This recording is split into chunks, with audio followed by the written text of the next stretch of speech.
विहित निकषांची पूर्तता देखील होत नसल्याचे दिसून येते। उपरोक्त सर्व मुद्दे विचारात घेता माननीय विरोधी पक्ष नेता श्री अंबादास दानवे व इतर विधान परिषद सदस्य यांनी माननीय उपसभापती डॉक्टर श्रीमती नीलम गोरे यांना पदावरून दूर करण्याबाबत दिलेली प्रस्तुत सूचना अस्वीकार्य ठरते। सदर सूचनेस मी अनुमती नाकारीत आहे।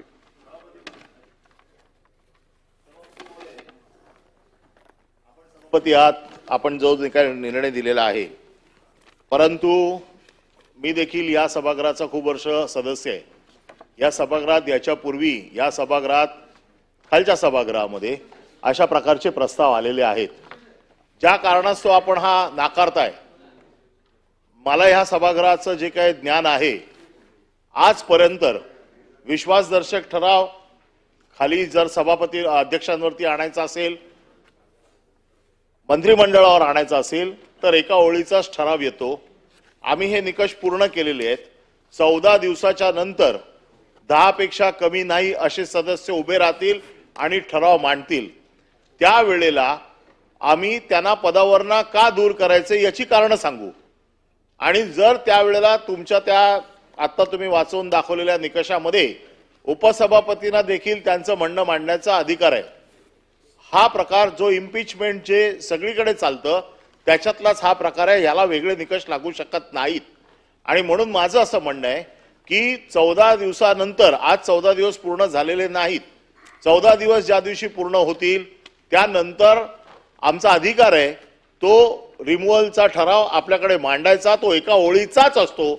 आपण प्रथा परंपरा शल कौल शब्दर हे सगळे तुम्ही काढून बघा, तपासून बघा त्याच्यामध्ये काय लिहिलंय ते। आपण केवळ आपलं कार्यालय काय सांगतंय याच्यावरती जाऊ नका, सगळे सुप्रीम कोर्टाचे निर्णय तपासून बघा। केवळ आपल्याला संरक्षण आहे म्हणून आपल्याला कुठल्याही प्रकारचं जजमेंट अशा प्रकारे देता येणार नाही। हे सगळं निकषात बसूनच आम्ही दिलेलं आहे। 14 दिवस पूर्ण झाल्याच्या नंतर आम्ही 10 सदस्य उभे राहून हा ठराव मांडू, त्याच्यावरती चर्चा होईल। नंतर बहुमताने फेटाळायचा तो आपला अधिकार आहे। जर सभागृहाने बहुमताने फेटाळला तर आमचं म्हणणंच नाही आहे, आणि आपल्या म्हणण्याप्रमाणे उपसभापतीला त्यांची बाजू मांडण्याचा अधिकार आहे। म्हणून माझी पुन्हा एकदा विनंती आहे, कलम 11 जे आपण दिलेलं आहे, या कलम 11 मध्ये अनुच्छेद 130 मध्ये आपण सांगितलेलं आहे की 14 दिवसाची नोटीस द्यायला पाहिजे। त्यानंतर 14 दिवसाच्या नोटीस नंतर आम्ही ज्या वेळेला मांडू त्यावेळेला आपल्या अधिकारामध्ये 7 दिवसामध्ये, त्याच्यानंतर 7 दिवसानंतर तो कधी घ्यायचा आहे तो आपला अधिकार आहे। आपल्या अधिकारामध्ये 7 दिवसानंतर कधी घ्यायचे तो घ्या। फक्त प्रश्न असा आहे तुमचा आमची आपल्याकडे एवढीच विनंती आहे की केवळ या सभागृहाचं संरक्षण असल्यामुळे या सभागृहात कुठली चुकीची परंपरा पडू नये। हे जे पुस्तक आपण आम्हाला दिलेलं आहे, या पुस्तक ह्याच्या नियमाप्रमाणे हे सभागृह चालतं, आणि आमचा ठराव या पुस्तकाच्या नियमाप्रमाणे आहे। त्याच्यामुळे आमचा ठराव फेटाळून लावू नये, आमचा ठराव जिवंत ठेवावा, आम्हाला मांडू द्यावा, तो मतदानाला यावा आणि मतदानाच्या नंतर ठरवावं।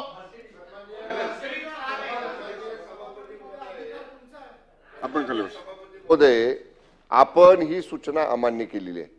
आपण आपलं रुलिंग सभागृहाला या ठिकाणी या सभागृहाचे आपण कस्टोडियन आहात। आपण आपलं रुलिंग दिलेलं आहे। मान्य सभासदांच्या मान्य सभापतींच्या रुलिंग नंतर परत त्याच्यावर आता चर्चा सुरू करायची आणि पुन्हा तो ठराव जिवंत ठेवा म्हणायचं, म्हणजे सन्मान्य सभापती महोदय आपल्या रुलिंग वरती सुद्धा पुन्हा त्याला जर चर्चा करायची असेल, ही सुद्धा प्रथा परंपरा या सभागृहाची नाही।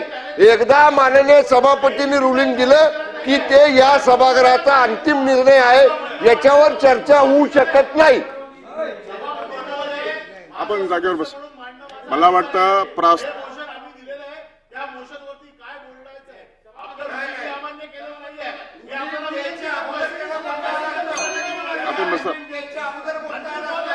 संसदीय कामकाज मंत्री चंद्रकांत दादा पाटील, आपण जरा जागेवर बसा।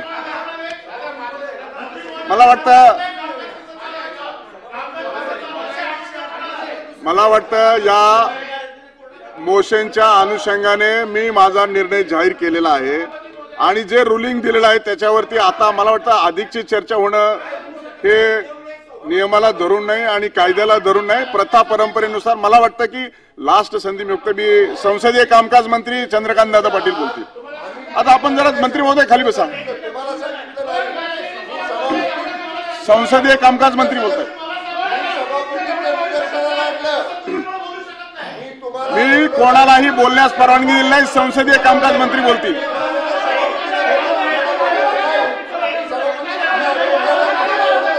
माननीय सभापती महोदय, मंत्री महोदय आपण जरा जागेवर बसा. चंद्रकांत दादा बोलतील मंत्री. माननीय सभापती महोदय, माननीय सदस्य अनिल परबांनी तुम्ही संसदीय दिलेल्या कामकाज मंत्री बोलतायत.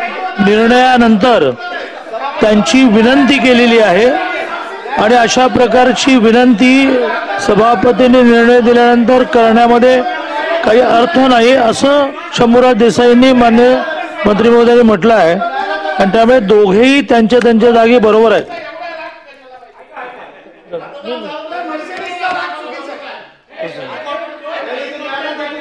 दादा आपण बोला. दादा आपण बोला. गिरीश महाजन साहेब आत खाली बसा जरा. माननीय सभापतीने माननीय अनिलजी 2-3 दिवस राहिलेत, खूप कामकाज.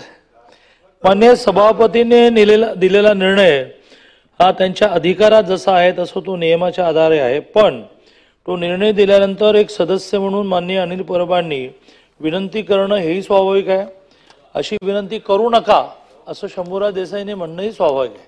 आता हा विषय संपला. कागदपत्रे सभागृहाच्या समोर ठेवणे. हा वाचा ना. मी आपल्या अनुमतीने कंपनी